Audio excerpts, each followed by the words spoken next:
Not until the lizard flashed its cerulean tongue did she see it camouflaged on the sleeper. Her words etched into the paper in bold cursive. She heard an affirmative whisper somewhere inside. It was a colossal accomplishment, from blank page to first sentence. She couldn't imagine coming up with anything better. She read over her words, rolled her pen between her fingertips. Confidence slipping. Determination still within her grasp, until that too fell away. When the first sentence flowed, she'd had it in mind to write a paragraph, but no phrase that came to mind could compete with the words on her page. Still, her sentence represented an achievement of another sort. Without question, a turning from the harried life Anne Salter had left behind in Wellington. With reptilian speed, she'd escaped the plumes of his wrath. She'd fled and fled, leaving home, her job, him. The bruises where he hurled his fist at the wall and whacked her arm instead. One understanding and well-connected travel agent, a taxi and a plane, and here she was, on the 29th parallel, recoiling on this land of young volcanoes. Lanzarote, a breakaway chip of Morocco straining towards the Mediterranean Sea. A desert of basaltic ash and lava solidified mid-flow. The horizon, whatever the purview, pimpled with volcanoes.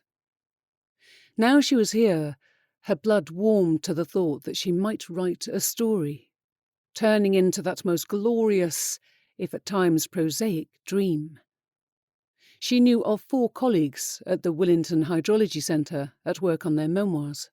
Most of the women in her mother's Scrabble club had, at one time or another, signed up to the writing workshops held each term in the community hall.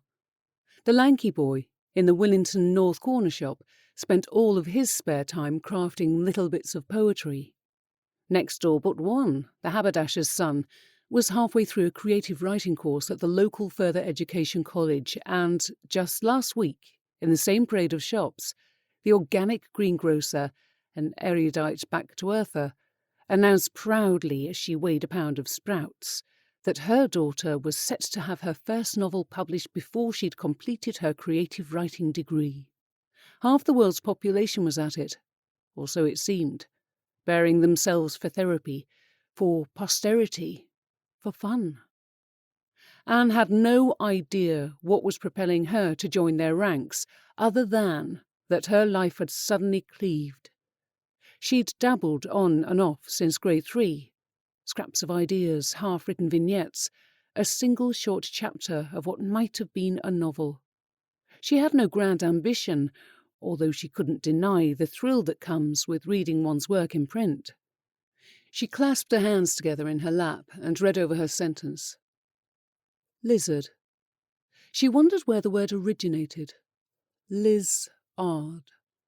Out of the depths of the unconscious, in free form or guided by fate, her imagination, that extraordinary sifter, trawled through how many thousands of nouns and extracted an animal, a reptile, old even when young, low in the evolutionary scheme, simple in design and desire, going about its business, eating insects, laying eggs, a terrific survivor.